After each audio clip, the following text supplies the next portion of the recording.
partir sobre la fotografía de la realidad. Eh, no hay mayor aprendizaje a cual se mantiene pegado con la realidad, y esta es la fotografía del momento, la más actualizada que desde la Dirección de Promoción y Protección de Derechos Fundamentales Laborales podemos contar, que es justamente sobre la cifra de la estadística que nos demuestra hasta el año 2023 y tiene incidencia también sobre las denuncias de hostigamiento sexual laboral registradas, que efectivamente van en aumento, pero que también representa la visibilidad, la transparencia y también la detección de los casos que ameritan pues ser reconocidos y también atendidos. Así, a partir de la estadística, a partir de los anuarios también del Ministerio de Trabajo, podemos verificar que el 91% de las mujeres son parte de las víctimas que se han registrado. eh, También que el 50% tiene problemas de rendimiento, y se ha declarado justamente a partir de esa estadística, que es el resultado final de esta situación de hostigamiento sexual, tanto como lo mencioné, de violencia psicológica como también de violencia física. El 10% de las personas víctimas de hostigamiento sexual hace la denuncia. Es decir, probablemente en el registro, probablemente estadística, realmente el margen probablemente sea mayor, dado que las personas que son víctimas de esta situación de hostigamiento sexual no realizan la denuncia. Y bueno, justamente en este marco es el que les quiero traer, les quiero mostrar para también conversar sobre esta situación, conversar también sobre cómo hacerle frente, dado que tenemos una demostración y el Ministerio de Trabajo ha hecho un esfuerzo trayendo este registro de denuncias también por actividad económica. Esto es, personas que más han sufrido, más se reportan, es en la rama de comercio, pero también justamente a raíz de esto tenemos un resultado también con la demostración de la participación de víctimas que han registrado su denuncia en otros sectores como en la industria manufacturera, en los servicios de administración, de apoyo, en la agricultura, ganadería, silvicultura y pesca. Y finalmente, en una de las últimas cifras, que me gustaría que ustedes también lo vean y que la retraten, es que el 62% de los casos terminan estos. Más del 50% de la situación de hostigamiento sexual tiende a ser efectivamente pues, llevado a un proceso disciplinario y por ende a una sanción al victimario. A ver, me dicen que se escucha entrecortado. Hola, hola, hola. Se me escucha ya mejor? Vamos Sí, a ver se le una escucha bien, última doctor, prueba. se escucha bien. Perfecto, muchas gracias. Bueno, una vez habiendo analizado el panorama que nos muestra la estadística, es hora ya de meternos a materia. Ya habiendo referenciado lo que la realidad nos está pauteando, a qué definiciones nos acercamos, vamos a describirlo con esta transcripción de lo que propone la norma, la Ley de Prevención y Sanción del Hostigamiento Sexual. El artículo 4 hace una definición bastante exacta sobre el hostigamiento sexual que voy a proceder a leer para ustedes, ¿no? Es la forma de violencia que se configura a través de una conducta de naturaleza o connotación sexual o sexista no deseada por la persona contra la que se dirige. Esto es, puede crear un ambiente intimidatorio, hostil, humillante o que puede afectar su actividad o situación laboral, docente, formativa o de cualquier índole.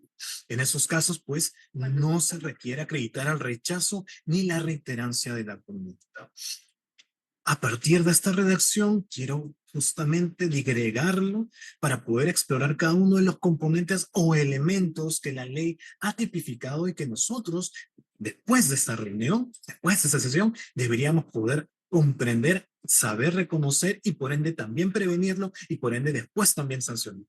Lo primero es la conducta de naturaleza o connotación sexual.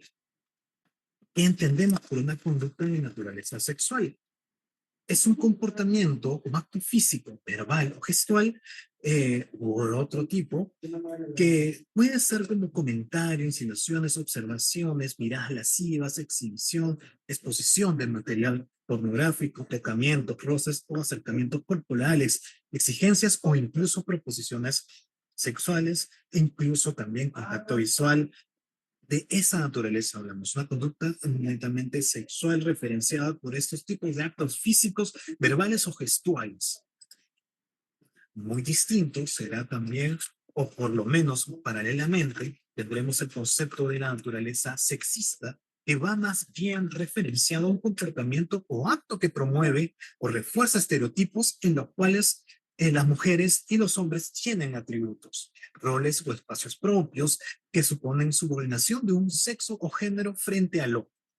Es decir, mientras hablamos de una connotación sexual que habla explícitamente o refiere explícitamente sobre acciones, gestos que están relacionados con una proposición sexual, la conducta o naturaleza sexista, pues tiende ya a la promoción de estereotipos, a la promoción o por lo menos el sustento que avala la diferencia de un género o un sexo frente al otro.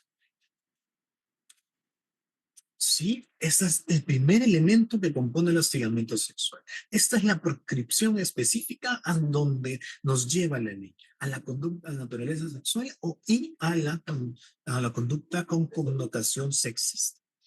Después, otro de los elementos que tenemos que identificar dentro de la redacción de la proscripción de esta norma, el artículo 4 de esta ley, es que no es deseada por la persona contra la que se dirige. Es decir, hay un rechazo, hay una demostración de que no la persona a la cual será dirigida esta conducta no es recibida, no debe ser recibida, o no es de su agrado, o no es deseada. Vamos a hablar en la siguiente parte de la presentación, después de la diapositiva vamos a hablar acerca de el consentimiento, pero mientras tanto como elemento, creo que ustedes lo tengan presente porque es parte de la redacción de este artículo. Otro de los elementos a los cuales les tenemos que hacer referencia es la creación de un ambiente intimidatorio, hostil, humillante, que afecta su actividad o situación laboral, docente, sea formativa, de cualquier índole. Es decir, no hacemos una diferenciación entre la situación de la actividad o situación laboral de la persona. Es decir, hasta trataremos de la misma manera a la persona, tanto sea eh, víctima o victimario en su condición o situación de trabajo, la que sea. Si es un acto, si es una conducta de naturaleza sexual, siendo realizada por cualquiera de estas personas o que está sufriendo cualquiera de sujeto a situación laboral o incluso de personal tercero o incluso de cliente o incluso de docente o incluso de situación de persona en un convenio de modalidad formativa, pues puede ser parte de este ambiente intimidatorio, hostil, humillante, que afecta pues a la psicología de la persona, al bienestar subjetivo de la persona, como también al aspecto físico de la persona.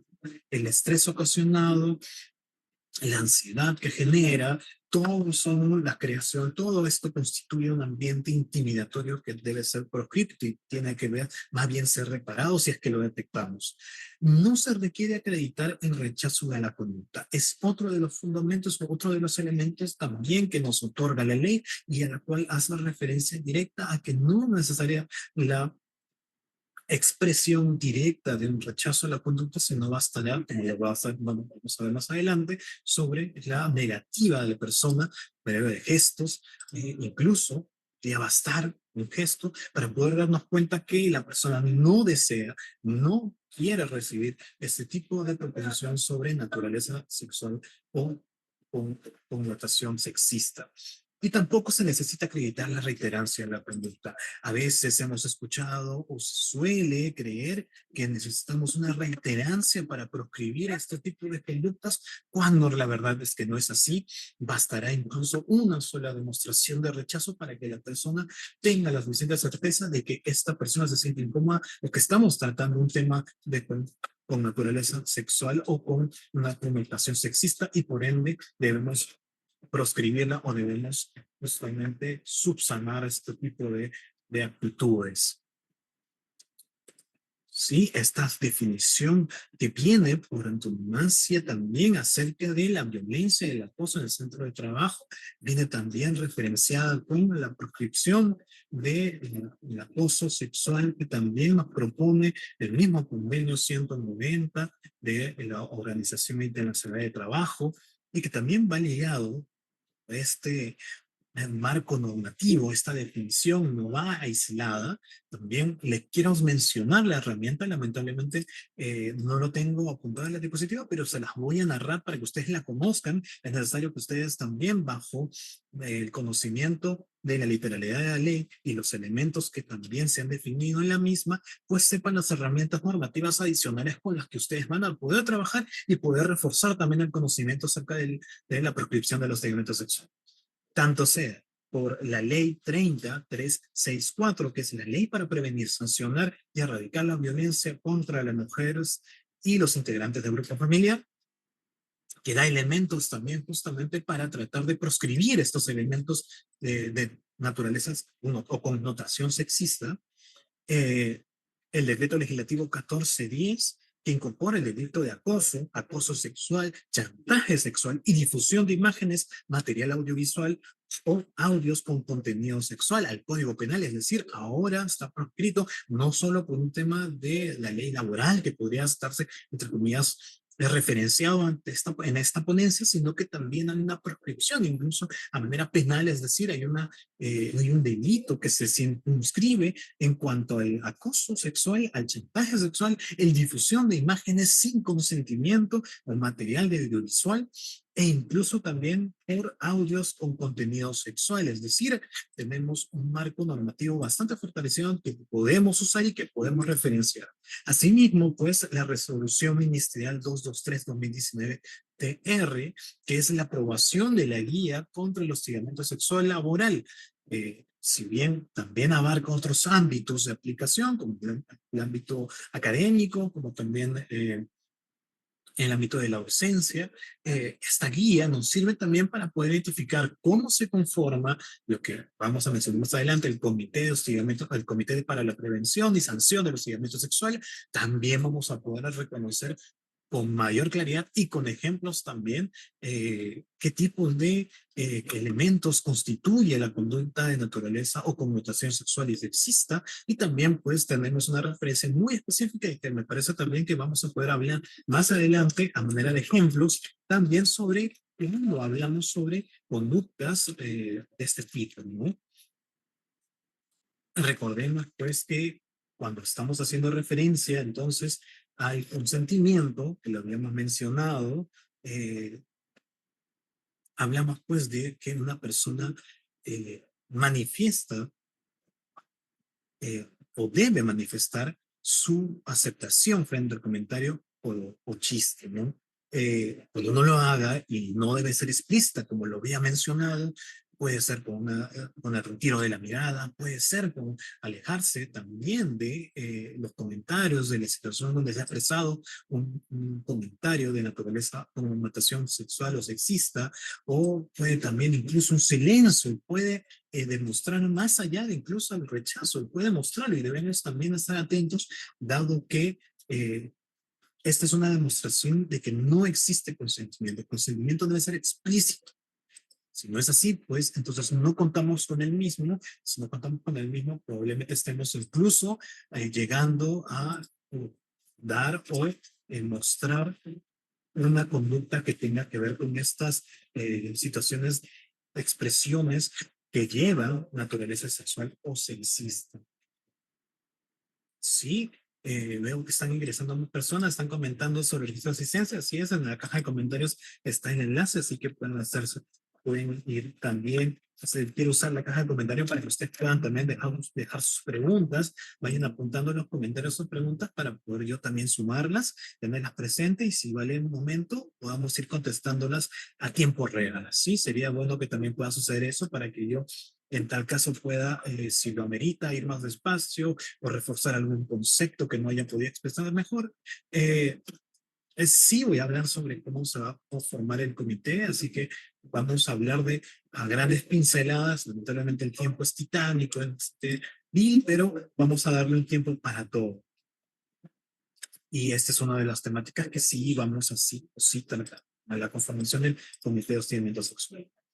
Entonces, yo quiero hacer una referencia aquí ahora, posteriormente, hablando ya sobre los actos que connotan una sexistas o sexuales, también haciendo referencia y la mención sobre la diferencia entre el hostigamiento sexual laboral y el acoso sexual. Habíamos mencionado pues que nuestra normativa abarca y tiene un ámbito de aplicación incluso bastante limitado sobre el tema de hostigamiento sexual laboral, porque habla en normas sobre espacios institucionales, hablan sobre el centro de trabajo, su reglamento hace implicaciones y hace justamente la regulación específica sobre cómo tratar tanto la prevención, dándole la obligación del empleado de dar capacitaciones sobre hostigamiento sexual y también dar capacitaciones al comité, como también pues los métodos de sanción e investigación y reparación a las víctimas que han sufrido en su ámbito laboral. Vamos a verlo más adelante también sobre las medidas de reparación que tiene que ver con el hostigamiento sexual laboral. Esta norma específica, en los tiempos de sexual laboral, aquí no vayamos a confundir, entran pues a esta forma de sanciones, de investigación, que tiene que ver con el ámbito de los centros de trabajo o también centros educativos o también otros espacios institucionales, ¿no? Muy distinto ya será cuando hablemos del acoso sexual, que es aquel delito que está regulado en el Código 176b del Código Penal y que puede darse en espacios institucionales también como en el centro de trabajo, pero también como en otros ámbitos, como en la calle, por ejemplo, en el transporte público, que también está penado, y en la sanción, por su parte, la diferencia del hostigamiento sexual laboral, que ocurre con una sanción de amonestación, de sanción, de destitución, eh, incluso con el despido, pues a diferencia del acoso sexual, pues ya es un delito, su mismo nombre lo dice como delito, pues tiene ya una implicación con restricción a la libertad, como es la cárcel, o incluso de 3 a 5 años y puede llevar a cadenas mayores, ¿no? Me pregunta la señorita Ana Claudia, ¿la ley de hostigamiento sexual solo es para trabajadores o también va con los practicantes? Efectivamente, la ley 27943, 42, disculpa, se aplica indistintamente, y su reglamento regula también que las modalidades formativas laborales también ingresan al ámbito de aplicación de esta norma. No hay una distinción. Toda modalidad formativa, reinserción, aprendizaje de persona mayor, preprofesionales, profesionales, todos ingresan a este ámbito de aplicación. Entonces, claro, cuando me dicen, puede ser la aplicación, puede ser la aplicación también para practicantes. Es decir, si yo tengo un practicante o un convenio de modalidades formativas, que sería el nombre técnico jurídico, en mi institución, yo soy un centro de trabajo, soy un empleador y tengo un, un beneficiado de un convenio de modalidad formativa y que quiere hacer una denuncia, pues tengo que tratarla, tengo que hacer el procedimiento que vamos a hablar más adelante, pero también aplicaría el pago. Lo mismo es victimario, si es que se denuncia a un beneficiario de mi convenio de modalidad formativa, yo también tendría el deber de hacer un procedimiento para sancionarlo o amonestarlo. Eso sí, también. Locadores también, me dice, practicantes y locadores, me pregunta Roberto, así es. Esto es el ámbito de aplicación de la ley 27942, no distingue incluso entre tipo de modalidad contractual, lo que distingue es que sucede en el centro de trabajo. Y la investigación y el procedimiento del comité puede diferenciarse, claro, pero lo que pasa es que hablemos también de un servidor, es decir, un trabajador que está a nuestro cargo y que podemos incluso pedirle sus descargos, pero si es un tercero, si es un visitante, por ejemplo, que entra en nuestras instalaciones, comete un acto de hostigamiento sexual, probablemente ya no lo llevemos tanto por un procedimiento de amonestación o suspensión, sino que ya podríamos incluso llevarle por un tema, si es que es acoso sexual, al tema del delito, ¿no? Como lo habíamos mencionado en la aplicación del 1410, que es sobre actos ya de hostigamiento sexual, que habíamos mencionado, chantaje sexual, ¿no? Compartir imágenes del delito de acoso. Hay una diferenciación también que me gustaría mencionar, por ejemplo, entre el acoso sexual y el chantaje sexual, que tiene que ver el acoso sexual con el perseguir, hostigar, asediar, buscar contacto con la persona sin su consentimiento, y el chantaje sexual, por otro lado, que tiene que ver ya con la amenaza a la intimidad para poder obtener algún beneficio de la persona que está siendo víctima de la situación de amenaza, ¿no? Sí, me parece que estamos viendo la par. Espero que se esté entendiendo. Yo estoy tratando de responder las preguntas que van encaminándose. Hay preguntas complejas que también nos hacen mencionar con casos. Probablemente estas sí las dejemos al final, estimado. Eh, Me había dejado una pregunta muy interesante, me parece un poco larga, pero claro, vamos a, vamos a hablarlo ya quizás al final, ¿no? Recordemos que esta es una clase o una capacitación sobre hostigamiento sexual laboral. No estamos hablando de otros temas quizás que tengan con índice jurídica. Lamentablemente, eh, será para otra oportunidad. Bueno, siguiendo con el relato, siguiendo con la connotación y siguiendo con la narrativa de esta clase, quiero traerles ahora ya las manifestaciones del hostigamiento sexual que está reconocido en el artículo 6 de la ley que estamos haciendo mención, ¿no? Eh, Uno de ellos, la promesa implícita o expresa a la víctima de un trato preferente o beneficios respecto a la situación actual o futura a cambio de favores sexuales, ¿no? Lo habíamos mencionado, el hostigamiento sexual en una de sus definiciones es una conducta que tiene connotación sexual y probablemente sí tengamos que operar de esa manera. Tenemos que reconocer que la propuesta que se está otorgando para tener un trato preferente, un beneficio, tiene que ver con una conducta sexual, ¿no? De connotación sexual. Hemos empleado, sin embargo, el término de, de favor sexual que está en la norma, pero que refiere a un acto que tenga connotación sexual y que esto tenga que ver con la situación de la víctima en cuanto a su trato laboral o su trato de sustitución, ¿no? Una situación favorable, beneficiosa, que es a cambio de una propuesta o el cumplimiento de un favor que tenga connotación sexual, ¿no? Sea pues lo que ya habíamos hablado, incluso exhibición, como un tema de contacto, también un tema de proposición sexual o incluso con otro tipo de la misma naturaleza.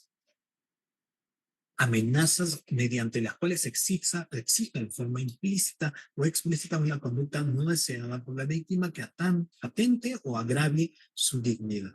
Recordemos que el hostigamiento sexual laboral va ligado bastante y es inherente al tema de la dignidad de la persona, tanto por el cumplimiento del bienestar psicológico y el bienestar físico de la persona, como también para la persona entender a su honor, su honra, su intimidad. Todo eso se ve afectado cuando una persona, sin que ingrese el consentimiento, o que más bien en contra de su consentimiento, quiera amenazar y exigir, ya sea implícita o expresamente. Me refiero acá bastante claro, no necesariamente, incluso sucede situaciones y casos que también se ha referenciado donde la exigencia no es explícita, no es obvia, no hay un mensaje donde realmente se pueda deducir que hay una solicitud, una exigencia, sino que más bien es implícita. Y ahí lo hablaremos con los medios probatorios posteriormente, pero también debemos tomar en cuenta que la propuesta, si tiene connotación sexual o hay alguna ambigüedad, probablemente sea un rastro de forma implícita de amenaza, que suele suceder también en los casos donde el superior jerárquico es la persona que realiza estas amenazas o incluso un superior más aún, como un superior ya de dirección.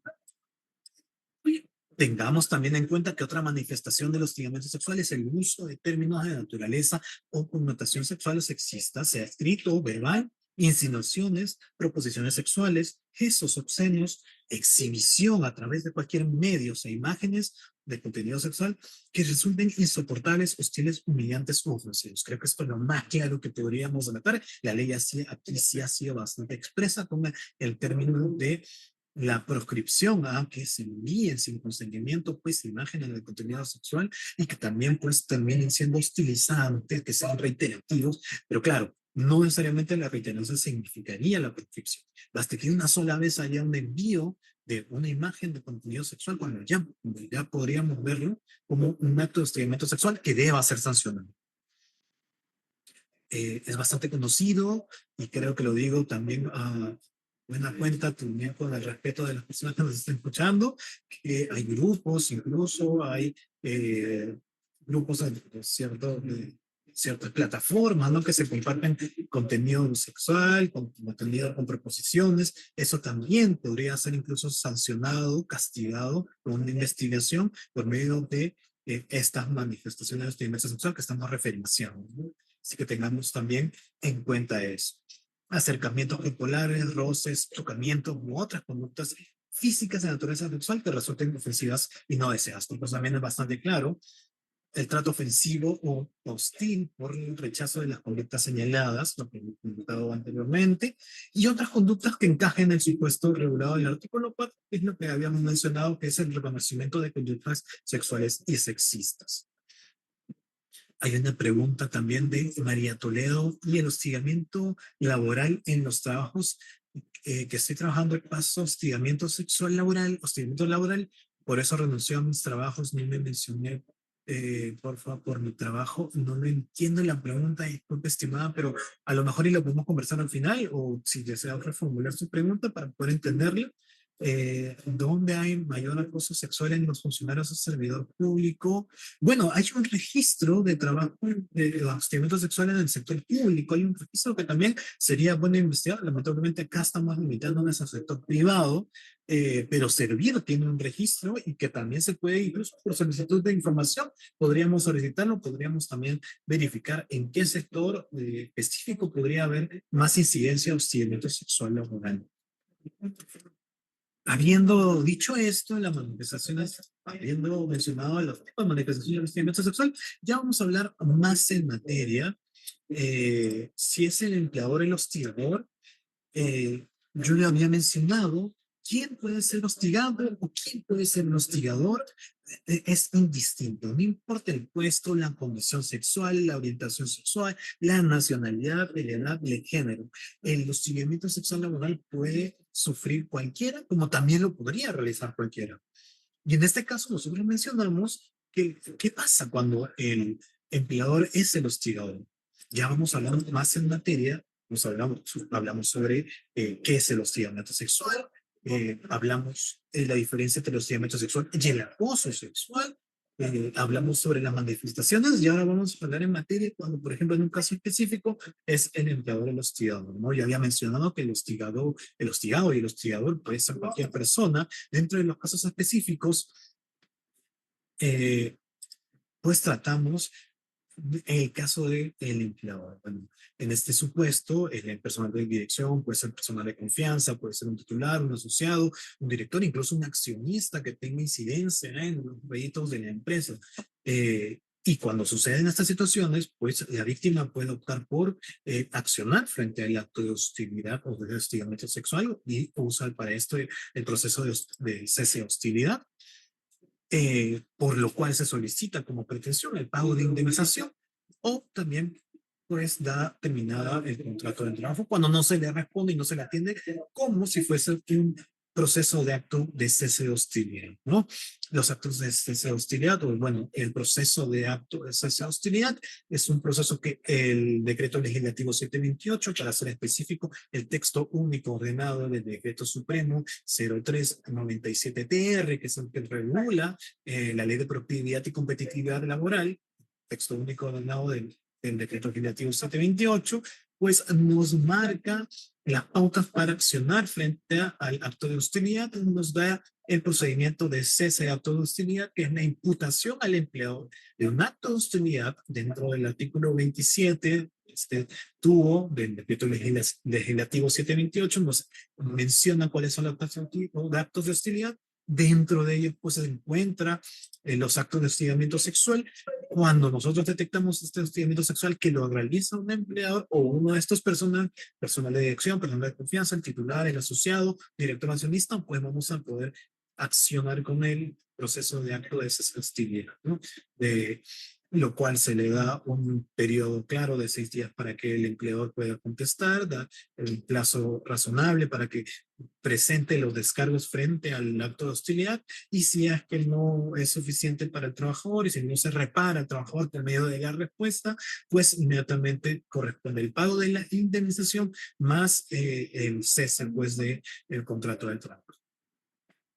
Eh, Sin perjuicio de ellos, sin perjuicio de esta indemnización, pues también el trabajador puede optar por demandar los daños y perjuicios sufridos por el acto de hostigamiento sexual y también ir a SUNAFIL. Quería mencionarle esto porque es el proceso excepcional ante un acto de hostigamiento sexual, pues cuando lo realiza un empleador o un representante del empleador. Y ahora llegamos también a las obligaciones y deberes de la empresa empleadora, la persona empleadora, que tiene que ver también con las medidas de evaluación y diagnóstico, las medidas de capacitaciones que les mencioné al iniciar esta comunicación, esta charla, y tanto por la evaluación y diagnóstico, pues es obligación propia del empleador realizar las evaluaciones anuales, las cuales pues nos muestra el clima laboral, puede realizarse también a la par con las capacitaciones, obligaciones anuales, que tiene que ver con el inicio de la relación laboral, donde también podamos dar a conocer los principios de la empresa empleadora, dar a conocer pues cómo funciona el comité de intervención contra el hostigamiento sexual. También la obligación del empleador tiene que ver con la difusión de información acerca de los canales de atención, de queja y de denuncia. También tiene que ver con la disposición de formatos de la presentación de las quejas o denuncias que se tienen que hacer por los trabajadores que son víctimas o que hayan incluso atestiguado un acto de hostigamiento sexual, ¿no? Es decir, tienen que también haber esa transparencia de parte del empleador para mostrar tanto este canal de atención que tiene que poner a disposición de sus trabajadores.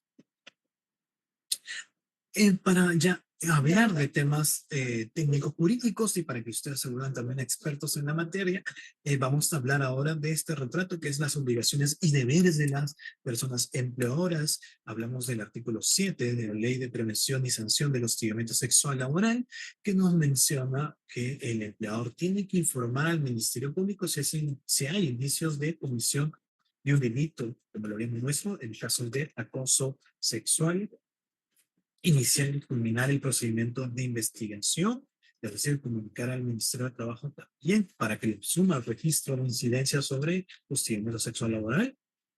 El empleador también cuando recibe la denuncia va a tener que otorgar las medidas de protección que se requieran para la víctima. También tiene que realizar actividades preventivas, lo habíamos mencionado, las capacitaciones anuales para los trabajadores. También tiene que informar sobre los canales de atención para la interposición de la queja. También tiene que tomar a disposición el médico o el psicólogo, según corresponda, para la persona que realiza o ha sufrido el acto, o bueno, el acto de hostigamiento sexual. También está prohibido y es una obligación del empleador eh, prohibir o el despedir o no renovar a una persona que ha hecho una denuncia. Es decir, no se puede o se tomará como probablemente incluso un despido nulo, un despido arbitrario, cuando se haya realizado un despido y la persona que haya sufrido esta situación de hostigamiento sexual. Es decir, yo denuncio el día de hoy y mañana el empleador me puede despedir. No está prescrito y es una obligación y un deber de la empresa cuidar más bien mi salud, atender con disposiciones de medidas de protección y más bien sería incluso un ilícito, una contra la ley haberme despedido, ¿no? Incluso por el tema de un despido arbitrario. También otra de las obligaciones propias de la persona empleadora de la empresa sería iniciar un proceso de elección para elegir al miembro del comité de prevención y sanción de los hostigamientos sexuales. A ver, nos escribe una pregunta la señorita Ana Claudia. El área encargada de recibir la denuncia y hacer la investigación de hostigamiento sexual en la Oficina de Recursos Humanos, Salud Ocupacional o Secretaría Técnica. Muy buena pregunta, estimada Ana Claudia. Justamente tengo acá un cuadro que le va a solucionar la vida, que es justamente sobre el procedimiento de intervención y sanción del hostigamiento sexual. Vamos a llegar a ese punto. Primero quiero que también ustedes tengan este cuadro claro sobre medidas de prevención, las evaluaciones, diagnósticos y también los canales de denuncia que les había mencionado, que tienen que ir incluso con una cercanía o por lo menos una disposición de correo electrónico, teléfono, chat de WhatsApp, página web para trabajadores, que también tenga una cercanía presencial o una cercanía también por otros medios en los que también incluso se pueda respetar la confidencialidad del trabajador si así lo decide. Habiendo tenido claro sobre parte de esta primera parte sobre obligaciones y deberes de la empresa, vamos a hablar sobre la obligación máxima que tiene que tener la empresa de garantizar el procedimiento interno de investigación y sanción del hostigamiento sexual. No hay que ser expertos, no hay que aprendernos a rajatabla, por así decirlo, este proceso, porque depende también, bueno, de plazos y la especial, los agentes que funcionan, sí, cada empresa podrá adaptarlo a los requerimientos o a la constitución de su propia empresa, según un procedimiento que lo amerite, pero estos son los plazos, estos son los mínimos legales que deberíamos tener en consideración para para que nosotros lo sepamos y reconozcamos y también podamos exigir. Si somos víctimas, sepamos que este es el procedimiento que se debe tutelar y si somos más bien representantes de empleadores, sepamos y reconozcamos que estos son los plazos que se deben cumplir, estos son los agentes que van a participar en este proceso. A ver, en primer lugar, llega la queja o denuncia. ¿A dónde? A recursos humanos, si es que no hubiese un comité un comité de prevención y sanción de los hostigamientos sexuales.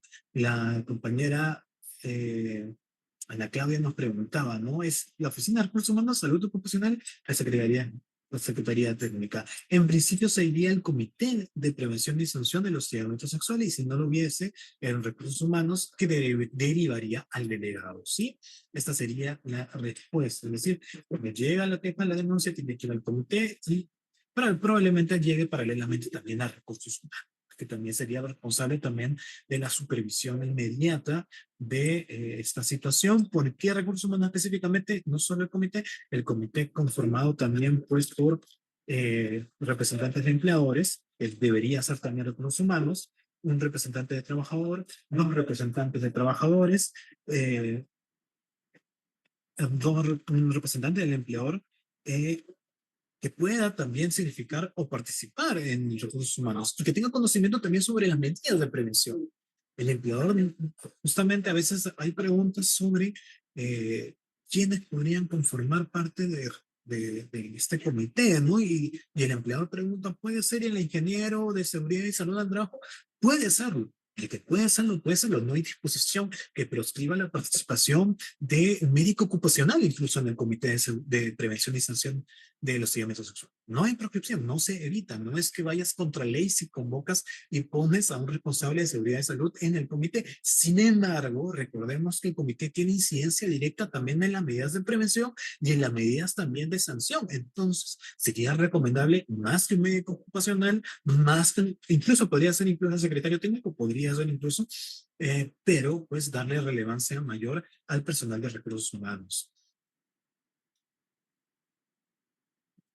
Sí, esa era la pregunta de nuestra estimada María Claudia, me parece, Ana Claudia. Salud ocupacional, como le dije, puede ser, a lo mejor incluso es un psicólogo el participante de médico ocupacional y también nos podría dar un acercamiento en el comité, podría ser, sería muy válido incluso, lo diría, pero claro, ahí recordar que el comité tiene incidencia también en las medidas de investigación, tiene medidas también con la de prevención, tiene también que ver con la medida de sanción. Entonces, sería bastante recomendable que más que ligado con seguridad y salud, esté ligado más con el tema de recursos humanos, ¿sí? ¿Cuáles son los requisitos para pertenecer al comité? No hay requisitos más que no registrar antecedentes policiales, penales, judiciales, si no había sido secuenciado o denunciado por violencia contra las mujeres integrantes del grupo. Y esto no es que lo diga la ley, pero sería recomendable que todos tengamos en consideración esto, ya que la ley no medita que sean representantes de trabajadores. Otra pregunta, ¿cuál es la frecuencia recomendada que se reúne el comité? Las veces que se considere necesario. A diferencia del Comité de Seguridad y Salud del Trabajo, que probablemente tenga que juntarse mensualmente, probablemente tenga que hacer un análisis de riesgos anualmente, semestralmente, dependiendo de cada empresa, lo recomendable pues es que sea el comité también partícipe de las capacitaciones, que sea partícipe también de atenciones, incluso que tenga que ver con la participación de procedimientos de investigación, que en realidad, pues, esperemos no sean muchos en la empresa, pero que sí tenga incidencia directa con las capacitaciones, con los actos de prevención, ¿no? Eh, eh, se busca que el comité tenga una paridad de género y que los acuerdos sean por mayoría simple, ¿no? Probablemente también esperemos que se tenga en consideración por representantes de los trabajadores, que tenga más bien este reconocimiento público en su currículum de no ser miembro de algún delito o registro de antecedente policial, penal, judicial, incluso sobre tema de género, ¿no? Que tiene que ver con el tema de violencia contra las mujeres o violencia contra la familia. Eh, ¿Cuáles son las frecuencias? Ahí le contestamos, la competencia le compete a Secretaría Técnica. Ah, claro, si estamos hablando de servicio civil, si estamos hablando sobre la Secretaría Técnica en materia de servicio civil, en tema de procedimientos disciplinarios, pues claro. Con respecto a las actas de reunión, es necesario la realización mensualmente. Eh, Claro, estimado, como lo mencionaba, depende también sobre la cercanía o la ocurrencia de los actos de investigación. Por ejemplo, vamos a fijar una fecha cierta para poder levantar actas sobre actos de hostigamiento sexual cuando incluso no lo exige la ley, ¿no?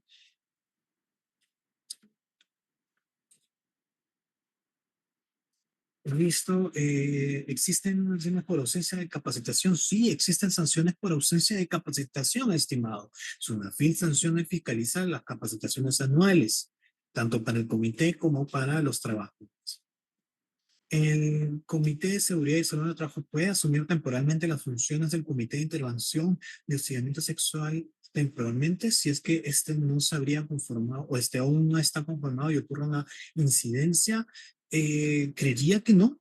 No hay una norma explícita, la 27942 no lo menciona, sobre el elemento tampoco, pero sí menciona que debe existir un comité. Por último, la conformación por medio de acta. A lo mejor, ¿qué hechos podrían excepcionarios hacer la erupción de la conformación del comité?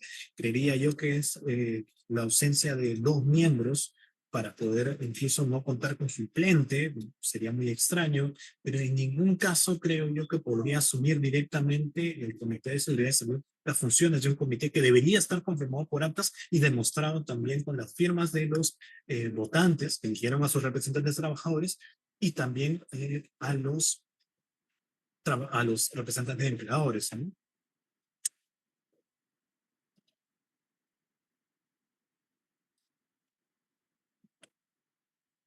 ¿Qué pasa si el acosador es miembro del Comité de Recursos Humanos? Yo había mencionado, si es que es parte del representante del empleador, podríamos estar cayendo en el supuesto que hemos mencionado en el 3.1, que pasaría si es empleador el hostigador y podría ser personal de dirección, persona de confianza. Si es un gerente de recursos humanos, si es parte de recursos humanos, probablemente podríamos aplicar este proceso específico, muy específico sobre el acto de hostilidad. Si es por otra parte, no es directamente un personal de elección de confianza o titular, pero sí un representante del empleador en el comité, tendríamos que separarlo, ¿no? Y la investigación tomar al suplente para que suma también las funciones mientras tanto. Sí, vamos a pasar las diapositivas. Medidas cautelares, hay bastantes preguntas. Vamos a terminar la exposición. Me parece que vamos a poder tener tiempo también para las preguntas. Eh, La capacitación, estas últimas preguntas me parecen crucial mencionar ahora. Miriam Solís, que nos pregunta: ¿la capacitación especializada puede ser brindada por Servir o el Ministerio de Trabajo y Promoción del Empleo o se debe contratar a alguna empresa que brinde la capacitación de acuerdo a los temas mínimos que exige la norma? Estimada, puede incluso ser tu propia oficina de recursos humanos que garantice el material que sea conformado, que garantice también la participación de los trabajadores, que garantice que los temas que se están abordando tienen una evaluación incluso final, una prueba de entrada, una prueba de salida que verifique y que contemple también la actitud de los trabajadores al momento de la evaluación, que verifique también que los conocimientos que se han impartido pueden ser corroborados y también pueden ser objetivamente visibilizados en una respuesta como en una entrada y salida, ¿no? Eh, Muchas veces los sufrimientos laborales no lo denuncian por temor a despido. Bueno, tal cual lo he mencionado y tal cual hemos hecho referencia en la exposición, en la parte inicial, incluso un despido arbitrario podría suceder en cuanto el empleador, por solo la justificación de tener el motivo de la denuncia o por medio de haber presentado la denuncia, no querer renovar, podríamos estar en un supuesto de despido arbitrario. En este caso, pues tendremos que aplicar lo que la norma nos garantiza en la tutela del derecho al trabajo cuando proscriben, ¿no?, esta situación. Vamos a primero a terminar la exposición y luego vamos a contestar las preguntas que me parecen muy interesantes que estamos respondiendo, que he tratado de absolver ahora. Por ejemplo, quiero que muchas de las preguntas se absuelvan quizás con este gráfico que les he traído el día de hoy, que es justamente el procedimiento paso a paso sobre la sanción de los, o investigación y sanción de los servicios. En primero, llegaba la pregunta de la compañera Ana Claudia, que decía, ¿quién recibe la denuncia? Bueno, lo recibe el comité y tiene también incidencia con la participación de recursos humanos. Y luego, un día hábil, tiene el empleador para dar la atención médica y psicológica a la víctima, si así lo decide, así se define o así se necesita, o así incluso lo expresa la víctima. Luego ¿sí? Luego, esta medida de atención médica se corre traslado al Comité de Investigación de los Accidentes Laboral y el comité investigará también si se dan o concluirá si es que se dan medidas de protección. Posteriormente, cuando ya se ha dado la medida de protección, si es que se da, se comunica a través de la plataforma de hostigamiento sexual del Ministerio de Trabajo, dando cuenta también de la denuncia. Y pasado pues estos días, el Comité de Hostigamiento Sexual inicia el procedimiento de investigación. No, bueno, tiene este plazo para iniciar el procedimiento de investigación. Finaliza el día hábil que entrega el informe a recursos humanos. Sí, termina con la entrega del informe ya a recursos humanos. El comité presenta el informe a recursos humanos debe poner fin al procedimiento a través de un informe de resolución. ¿Sí? ¿Tenemos claro esto? Y finalmente, 6 días hábiles posteriores, pues tiene entre ese pedazo, entre esos 6 días, el empleador que dar cuentas al Ministerio de Trabajo sobre la atención que se ha dado al cliente. ¿Sí? Este es el procedimiento, que ingresan también las medidas de protección. Alguien me parece que ha preguntado sobre medidas cautelares. En este tema de procedimiento de investigación y sanción no se denomina medidas cautelares, se llaman medidas de protección a la víctima y tiene incluso que ver con el darle licencia al trabajo, el tema de no revictimizar a la persona con entrevistas adicionales, el tema de por ejemplo, mover a la persona, suspender incluso a la persona que está siendo acusada de hostigamiento sexual. También consideremos que este informe de recursos humanos que pone fin, tiene que contar con levantamiento de información. Tengo a buena cuenta, tengo información sobre las pruebas nucleares que podrían garantizar la ocurrencia y por ende que corrobore los hechos de la denuncia, como las pruebas psicojurídicas, las pruebas periféricas, testigos de oídas, antecedentes al comportamiento, es decir, probablemente no haya ocurrido directamente, esta persona no haya escuchado directamente sobre un acto de intolerancia sexual, pero por las ocurrencias que han sucedido en el trabajo, pues esta persona puede mencionar, ¿no?, que sí ha sido testigo, ¿no?, de incidencias similares o de ocurrencias parecidas que puedan garantizar incluso o que puedan sumar como medios probatorios ante la denuncia. También grabaciones de audio, correos electrónicos, videos, mensajes de texto, fotografías, chats en general. También declaración de testigos se sumará en este procedimiento. El informe final de recursos humanos debería poder sumar toda esta incidencia de pruebas, toda esta declaración de testigos y el mismo testimonio de la víctima, ¿no? No revictimizando la entrevista que probablemente podría sumar recursos humanos. No se trata pues de llevar a hacerla pública, se trata con mucho cuidado, se trata también sobre la confidencialidad de la información y también de la intimidad de la persona que ha sufrido los eventos, y pues tiene que estar pauteada y tiene que estar enmarcada con un propósito específico, tiene que estar con mapeado quiénes son parte y qué es lo que se está denunciando. El levantamiento de información, me gustaría también brevemente mencionarlo, explicarle a ustedes que tenemos que enfatizar el deber de reservar la intimidad, cuidar el bienestar subjetivo, la psicología de la persona que pueda estar afectada al ser víctima de un acto de hostigamiento sexual. Eh, Recordemos no minimizar los hechos, no usar un lenguaje acusatorio. Si somos miembros del Comité de Prevención y Sanción del Seguimiento Sexual, evitemos minimizar los hechos que nos narran. La víctima probablemente está contando algo que es doloroso, es parte incluso de su bienestar, de su memoria. Ya contarla puede ser algo lacerante, puede ser algo vulneratorio, y que nosotros lo minimicemos y que nosotros le demos un lenguaje acusatorio o demos opiniones al respecto, si somos miembros del comité, podría ser perjudicial a la denuncia o lo que vamos a presentar ante el recursos humanos, ¿no? Evitar también los careos y las confrontaciones de la víctima con el victimario, también de la persona que ha sido acusada, evitar que haya una confrontación. No se trata de esto emular un proceso penal ficticio donde haya un jurado haciendo similitud a lo que podría ser un juicio. Esto no es un juicio, se trata más bien de poder llegar a una investigación sana y en las medidas de posibilidades, eh, prevaleciendo el deber de reserva, ¿no? De la información íntima incluso de la persona.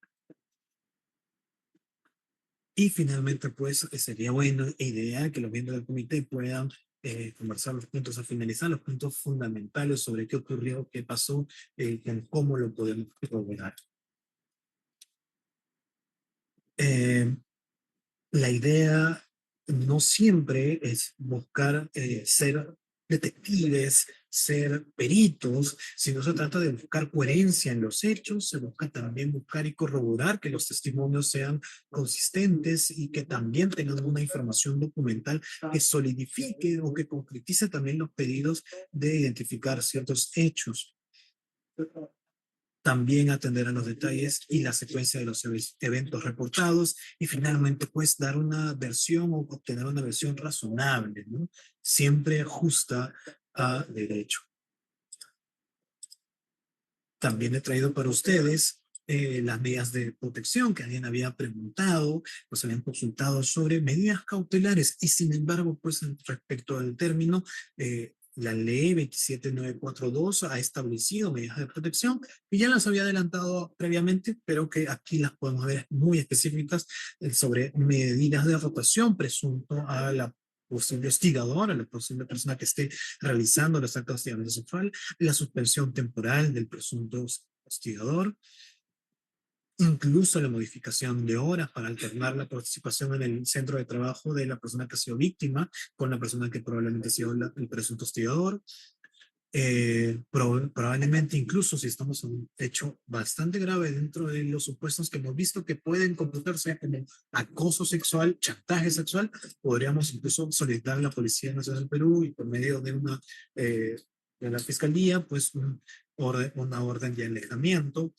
Y por último, también rotación de la presunta víctima con su autorización. Lo ideal no es, pues, que la persona que haya sido víctima sea la que tenga que moverse, la que tenga que sufrir el cambio temporal de sus funciones, sino pues las anteriores serían las razonables. Esta última sería ya solicitando la conformidad a la persona que ha realizado la denuncia.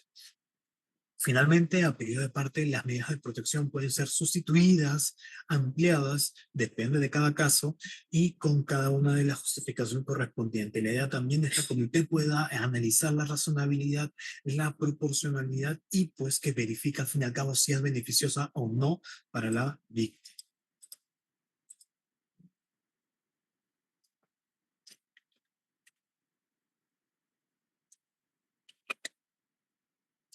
Eh, Esta es una propuesta de esquema que se ha trabajado para que ustedes también la tengan a la mano y que ustedes también verifiquen si es que los informes que se están realizando por el comité o que también puedas sustituir y salvarse.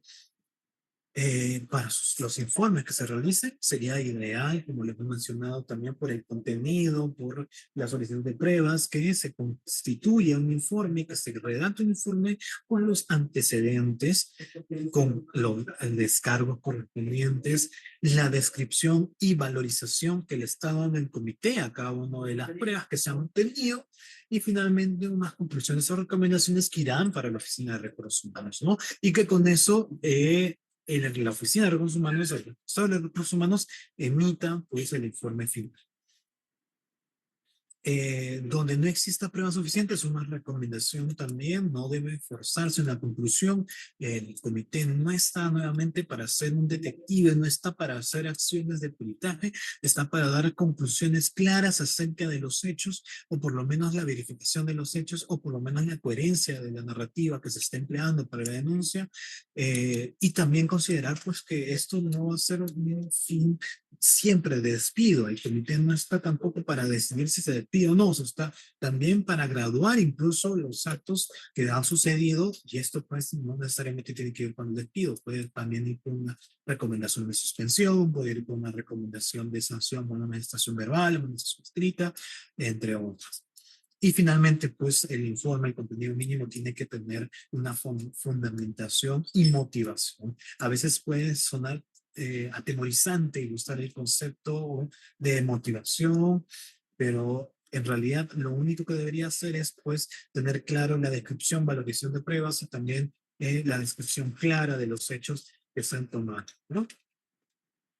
Finalmente, antes de ya llegar a la parte final, que es, ya hablamos sobre acciones del Ministerio de Trabajo de promoción del empleo acerca de los 100 años de laboral, donde ya hablaremos incluso de los servicios a favor del administrado, es decir, a las personas como encausan los pedidos, los servicios del Ministerio a favor de las personas que probablemente puedan ser víctimas, o incluso de los empleadores que quieran realizar las acciones de capacitación, que quieren tener también una mirada mucho más especializada en estos temas, pues vamos a hablarlo posteriormente. Sin embargo, quiero hablar sobre dos temas importantes, aprovechando también que en la flor es grande y que podemos también tener el tiempo para poder hablarlo, que son sobre los casos de participación de empresas tercerizadoras o de intermediación en los procesos de hostigamiento sexual, y que tiene que ver también sobre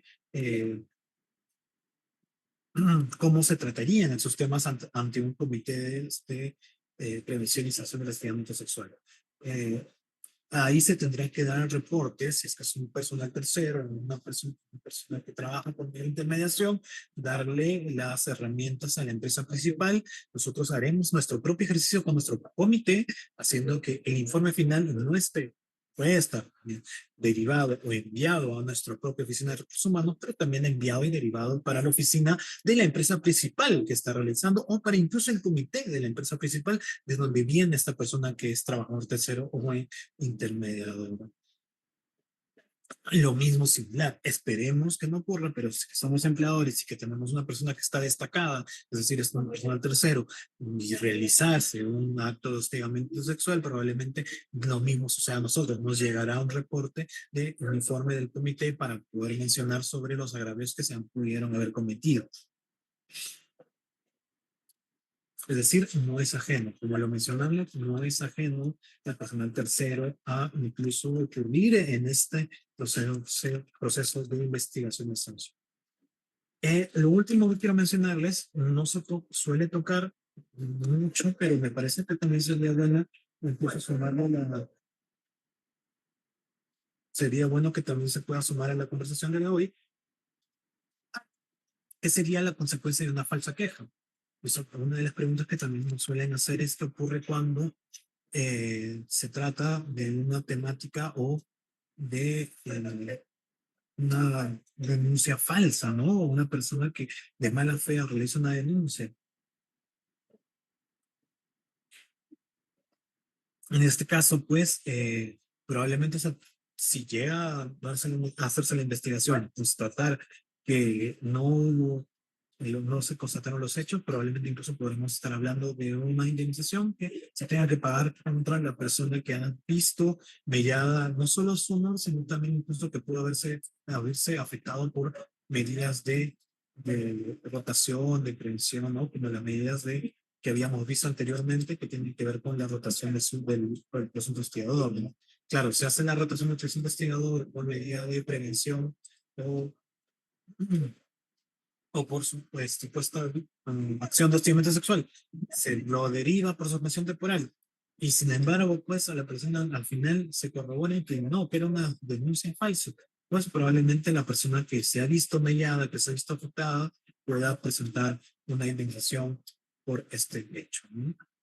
El empleador entra ahí, claro que entra ahí porque también podría advertir a una sanción o claro, una sanción para la persona que ha realizado la mala fe y presentar una denuncia falsa, ¿no? Cosa que igual hay que tomarlo con mucho cuidado, igual es necesario pues hacer la acusación, la investigación correspondiente que ya hemos hablado previamente. Muy bien, ahora sí vamos a hablar sobre las acciones desarrolladas por el Ministerio de Trabajo y Promoción del Empleo sobre el hostigamiento sexual. Actualmente el Estado ha reconocido y ha ratificado el convenio de la Organización Internacional de Trabajo, el convenio 190, que habla sobre la prevención del acoso y violencia en el centro de trabajo, que incluye también no solo a los ambientes laborales o los centros de trabajo, sino incluso a centros que pueden ser de trabajo autónomo o incluso trabajo en transporte público, incluso en la calle, que tenga que ver con el bienestar de nosotros como trabajadores en nuestro día a día. También se está haciendo un aumento del funcionamiento del marco normativo con la ley de prevención y sanción. Eh, Actualmente tenemos obligaciones dentro del estado de cumplimiento de política nacional sobre empresas y derechos humanos, el plan de acción sobre empresas y derechos humanos, que es otra de las directrices que dirige las acciones del Estado para prevenir y sancionar el delito sexual laboral y más bien dar garantías. Estas capacitaciones también que otorgamos tienen que ver con esta búsqueda del fortalecimiento de la persona empleadora en su conocimiento del deber, pero también sobre el conocimiento de los trabajadores que puedan reconocer y atender, y que si son parte también de los comités de prevención y sanción de los delitos puedan también accionar, ¿no? Eh, este convenio 190 que fue ratificado en 2022, disculpa, el 21 de junio de 2019 se adopta el convenio, en 2022 el Estado peruano ratifica y se encuentra en vigor desde el 8 de junio de 2023. Se están realizando acciones para su cumplimiento, tanto para poder prevenirlo como sancionarlo, no solo los actos sexual laboral, sino también a otros tipos de violencia y acoso, sean como el moving, es decir, la rotación arbitraria, el bullying también laboral, ¿no? Las bromas, macheta, que suele decirse a manera coloquial, ¿no? Que se hace burla del compañero de trabajo, también es un tipo de violencia y también debe ser proscrito. Eh, por último, me parece que ya es las últimas. Sí, aquí ya vamos a hablar sobre los fortalecimientos del marco normativo nacional, las normas que ya había mencionado previamente, en especial la guía. Sí me gustaría las dos guías que me gustaría que ustedes tengan conocimiento y que se las llevan. Había mencionado también qué guías puedo conseguir. Estas son las guías, los lineamientos para el servicio de trabajos sin acoso. Es uno que es para las direcciones regionales y otro es para la guía práctica para la prevención de sanción de los delitos sexuales en lugares de trabajo en el sector privado y público, que se publicó en 2019, que sigue actualizando, y también tenemos la resolución directoral que nace del CADO y la Dirección de Promoción y Protección de Derechos Fundamentales Laborales, que es la guía para la sanción, prevención y sanción de los delitos sexuales laboral para los trabajadores del hogar, que es muy específico, que tiene que ver con este público, especialmente el trabajador vulnerado.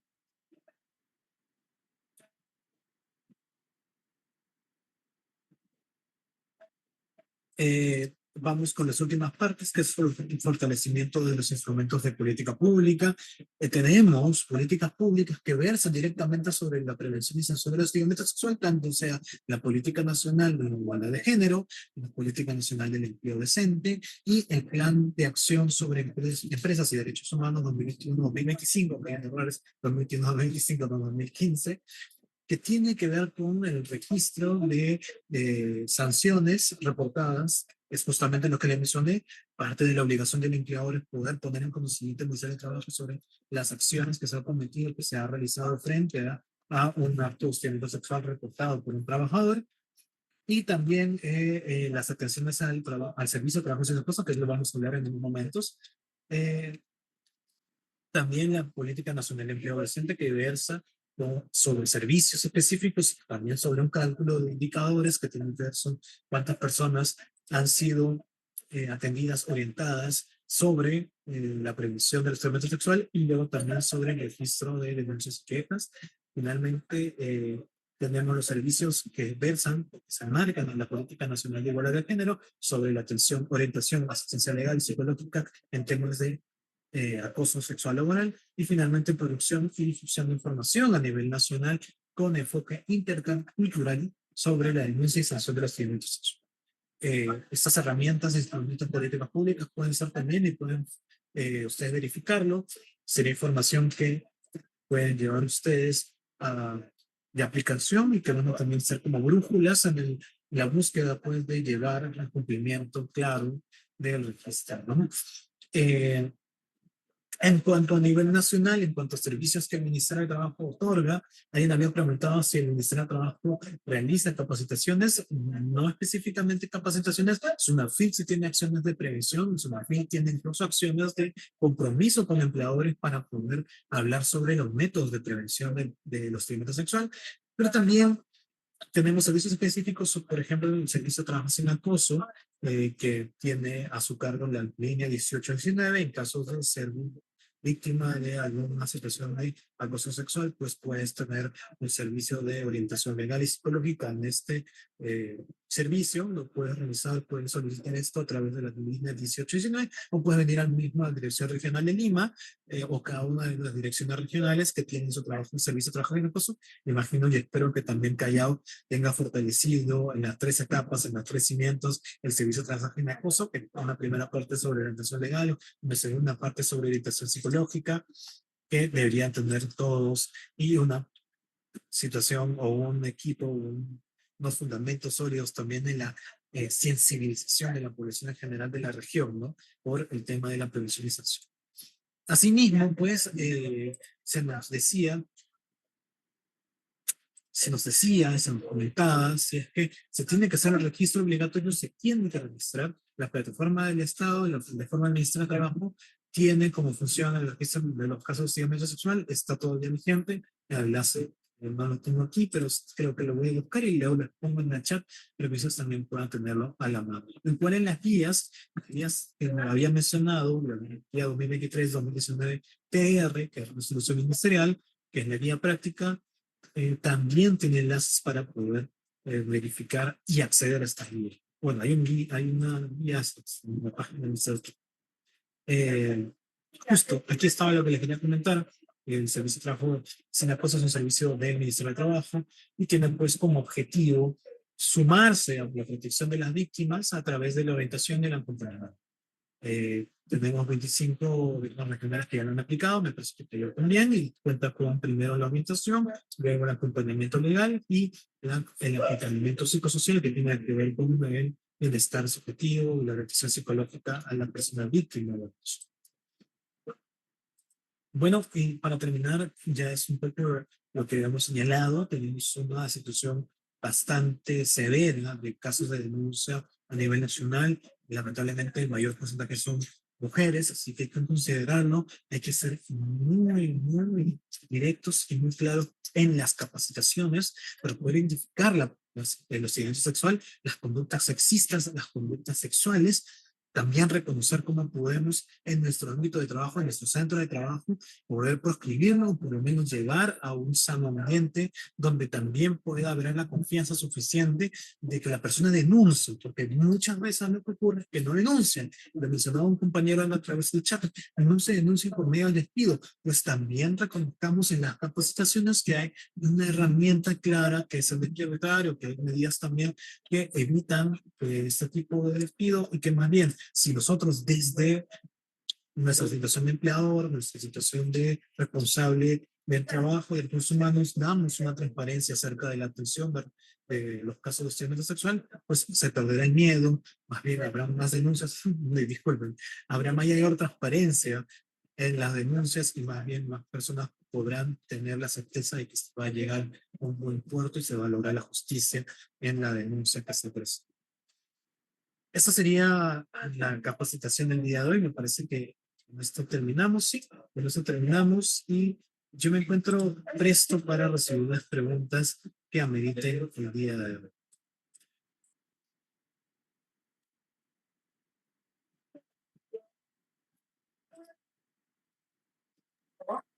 Muchas gracias al doctor Jesús Chenamé. Vamos a revisar el chat. De repente tenemos alguna pregunta de nuestros participantes. Acá nos menciona Luis Elías. ¿Esto es aplicable para todos los trabajadores formales e informales? Bueno, lo había mencionado al inicio, estimado Luis Elías. Habíamos coincidido en dos conclusiones sobre el ámbito de aplicación de la ley 27942. En términos netamente técnico-jurídicos, el ámbito de aplicación es para todo centro laboral. La obligación de conformar un comité, de tener capacitaciones, se aplica para centros laborales sin distinción. Más aún, el comité de prevención y sanción tiene como requisito contar con más de 20 trabajadores y, sin embargo, no hace excepción entre formalidad e informalidad. Es decir, que incluso conociendo y haciendo el término, contemplando ya el término coloquial, o incluso social, socioeconómico, del tema de la formalidad, hablando de empresas formales o informales, no debería haber ninguna distinción. La aplicación, si es que existe una relación laboral, es que se tenga que hacer un cumplimiento a la ley de prevención y sanción de los delitos sexuales. Esa sería la respuesta. Bien, nos menciona Orlando si hay alguna resolución ministerial para implementar el comité. Sí, yo creería que no hay una guía para formar el comité. No, dijo una resolución ministerial que nos diga cómo hacerlo, pero sí hay directrices de cumplimiento, como sería la guía que mencioné, la resolución ministerial que les había señalado en la presentación. Tengo entendido, y de hecho, sí, la guía práctica para la prevención y sanción de los delitos sexuales en lugar de trabajo en el sector privado y público, sí tiene un apartado específico de anexos de formato de creación de este comité, así que podría incluso considerarse esto como la directriz, por así decirlo, para la conformación. También incluso hay formatos en la página del Ministerio de Trabajo de elección de comité, que me gustaría en tal caso, a ver si me permiten un segundo, lo puedo copiar en el enlace y lo ponemos en el chat del grupo para que puedan verificar esta conformación de actas, las actas de conformación del comité de hostigamiento sexual. Pero sí, sí podría entenderse como una directriz, más no pues una resolución ministerial en sí que obligue cómo hacerlo. No hay formatos, sí hay directrices, más no es no existe una obligación como, creo que ninguno, ¿no? Dependerá de cada uno de los formatos que use la empresa y cómo lo decías. Bien, vamos a continuar. Dice acá Verónica Paredes. Por favor, yo quiero saber si ya ha habido elecciones y uno de ellos ya termina su contrato y era miembro del comité. ¿Cómo se vuelve a elegir? Ya creo que la pregunta es si ya ha habido elecciones y uno de los representantes, sea de trabajador o de empleador, termina su contrato, su vínculo, fenece, quita y es pues miembro del comité, se puede volver a elegir o tiene la obligación del empleador de renovarle o tiene la obligación de respetar su vínculo laboral. Eh, la norma no explícitamente menciona que debe haber una vinculatoriedad de la renovación con el hecho de que siga siendo parte del comité, pero se considera y es claro que si es que tú terminas tu vínculo y eres parte del comité, no tendrás que elegirse a otra persona, ya que materialmente tú ya no formas parte de la empresa. Una cosa muy distinta sería que durante el vínculo laboral se te elige comité y siendo todavía teniendo la permanencia de participante del comité, se te despide, se despide arbitrariamente, ya podría haber una incidencia quizás con el hecho de haber sido elegido como parte del comité, ¿no? Claro, si es que el despido no tendría ninguna justificación, y más bien se daría o tendría incidencia con la conformación del comité. Quizás por ahí va la pregunta, si pues no hay un deber de renovar a una persona que es parte del comité y que aún siendo parte del comité, pues se le tiene que renovar, eso no existe. Bien, vamos a continuar.